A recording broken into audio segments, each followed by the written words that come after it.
श्री गणेशाय नमः। एक बार प्रेम से बोलो श्री शंकर भगवान की जय।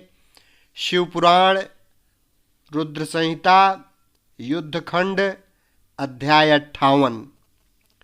दुंदुभि निर्ह्राद नामक दैत्य का व्याघ्र रूप से शिव भक्त पर आक्रमण करने का विचार और शिव द्वारा उसका वध। सनत कुमार जी कहते हैं, व्यास जी, अब मैं चंद्रमौल के उस चरित्र का वर्णन करूंगा जिसमें शंकर जी ने दुंदुभि निर्ह्राद नामक दैत्य को मारा था। तुम सावधान होकर श्रवण करो। दिति पुत्र महाबली हिरण्याक्ष के विष्णु द्वारा मारे जाने पर दिति को बहुत दुख हुआ। तब देवशत्रु दुंदुभि निर्ह्राद ने उसको आश्वासन देकर यह निश्चय किया कि देवताओं के बल ब्राह्मण हैं। ब्राह्मण अगर नष्ट हो जाएंगे तो यज्ञ नहीं होंगे। यज्ञ न होने पर देवता आहार न पाने से निर्बल हो जाएंगे। तब मैं उन पर सहज ही विजय पा लूंगा। यूं विचार कर वह ब्राह्मणों को मारने लगा। ब्राह्मणों का प्रधान स्थान वाराणसी है। यह सोचकर वह काशी पहुंचा और वन में वनचर बनकर समिधा लेते हुए, जल में जलचर बनकर स्नान करते हुए और रात में व्याघ्र बनकर सोते हुए ब्राह्मणों को खाने लगा। एक बार शिवरात्रि के अवसर पर एक भक्त अपनी पर्णशाला में देवाधिदेव शंकर का पूजन करके ध्यानस्थ बैठा था। बलाभिमानी दैत्यराज दुंदुभि निर्ह्लाद ने व्याघ्र का रूप धारण करके उसे खा जाने का विचार किया, परंतु वह भक्त दृढ़ चित्त से शिव दर्शन की लालसा लेकर ध्यान में तल्लीन हो रहा था। इसके लिए उसने पहले से ही मंत्र रूपी अस्त्र का विन्यास कर लिया था। इस कारण वह दैत्य उस पर आक्रमण करने में समर्थ न हो सका। इधर सर्वव्यापी भगवान शंभु को उस दुष्ट रूप वाले दैत्य के अभिप्राय का पता लग गया। तब शंकर ने उसे मार डालने का विचार किया।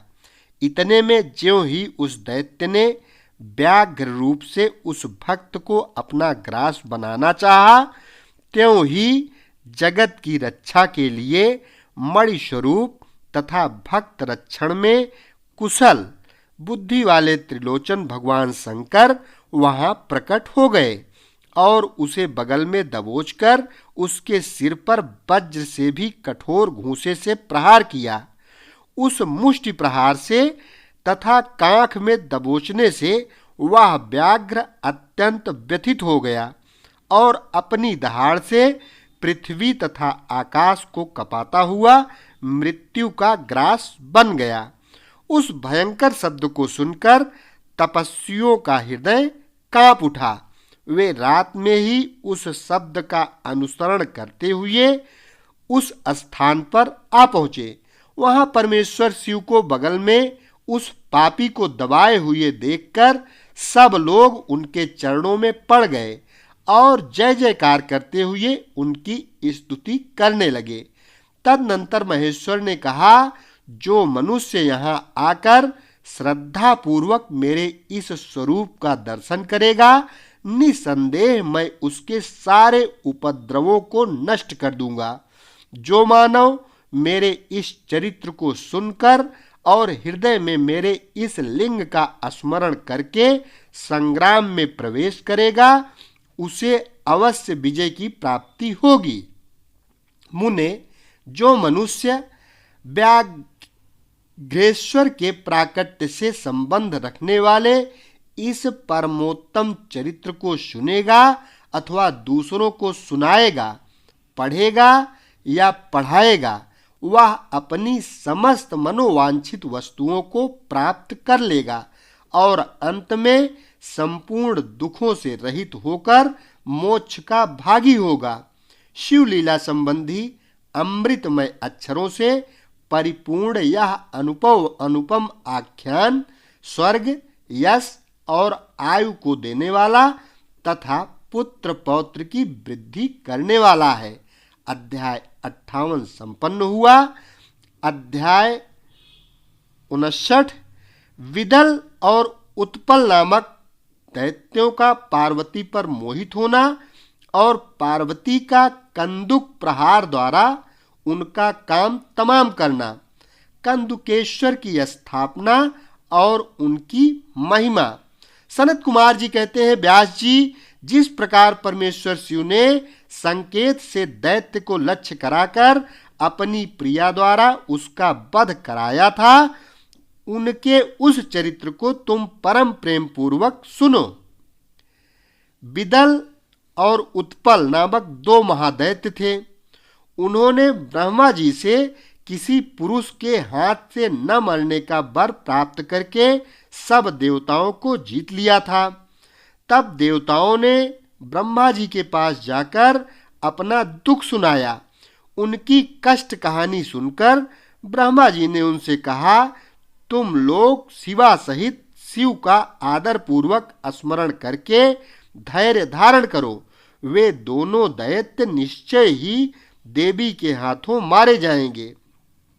शिवा सहित शिव परमेश्वर कल्याणकर्ता और भक्तवत्सल हैं। वे शीघ्र ही तुम लोगों का कल्याण करेंगे। सनत कुमार जी कहते हैं, मुने, देवों से यूं कहकर ब्रह्मा जी शिव का स्मरण करते हुए मौन हो गए।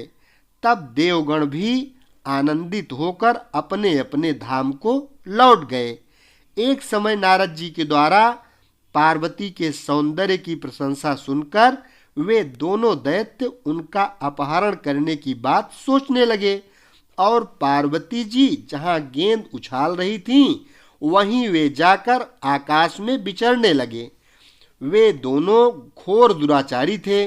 उनका मन अत्यंत चंचल हो रहा था। वे गणों का रूप धारण करके अंबिका के निकट आए। तब दुष्टों का संहार करने वाले शिव ने अवहेलना पूर्वक उनकी ओर देखकर उनके नेत्रों से प्रकट हुई चंचलता के कारण तुरंत ही उन्हें पहचान लिया। फिर तो सर्वस्वरूपी महादेव ने दुर्गति नाशिनी दुर्गा को कटाक्ष द्वारा सूचित कर दिया कि ये दोनों दैत्य हैं, गण नहीं हैं। तब पार्वती अपने स्वामी महाकौतुकी परमेश्वर शंकर के उस नेत्र संकेत को समझ गईं। तदनंतर सर्वज्ञ शिव की अर्धांगिनी पार्वती ने उस संकेत को समझकर उसी गेंद से एक साथ ही दोनों पर चोट की। तब महादेवी की गेंद से आहत होकर वे दोनों महाबली दुष्ट दैत्य चक्कर काटते हुए उसी प्रकार भूतल पर गिर पड़े जैसे वायु के झोंके से चंचल होकर दो पके हुए ताड़ के फल अपनी डंठल से टूटकर गिर पड़ते हैं, अथवा जैसे वज्र के आघात से महागिरी के दो शिखर ढह जाते हैं। इस प्रकार अकार्य करने के लिए उद्यत उन दोनों महादैत्यों को धराशायी करके वह गेंद लिंग रूप में परिणत हो गया। समस्त दुष्टों का निवारण करने वाला वह लिंग कंदुकेश्वर के नाम से विख्यात हुआ और ज्येष्ठेश्वर के समीप स्थित हो गया।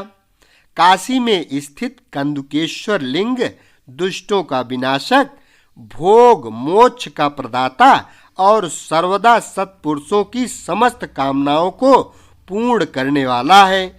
जो मनुष्य इस अनुपम आख्यान को हर्षपूर्वक सुनता, सुनाता अथवा पढ़ता है, उसके भय का दुख कहाँ।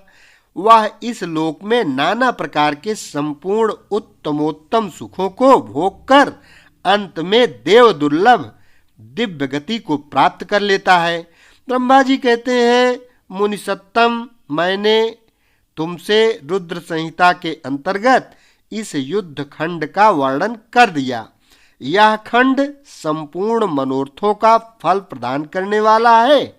इस प्रकार मैंने पूरी की पूरी रुद्र संहिता का वर्णन कर दिया। यह शिव जी को सदा परम प्रिय है और भुक्ति मुक्ति रूप फल का प्रदान करने वाला है। सूत जी कहते हैं, इस प्रकार शिवानुगामी ब्रह्मपुत्र नारद शंकर के उत्तम यश को तथा शिव सतनाम को सुनकर कृतार्थ हो गए। यूं मैंने संपूर्ण चरित्रों में प्रधान तथा कल्याणकारक यह ब्रह्मा और नारद का संवाद पूर्ण रूप से कह दिया। अब तुम्हारी और क्या सुनने की इच्छा है? अध्याय 59 संपन्न हुआ। रुद्र संहिता का युद्ध खंड संपूर्ण हुआ। एक बार प्रेम से बोलो देवादिदेव महादेव भोलेनाथ शंकर भगवान की जय। शेष अगले भाग में।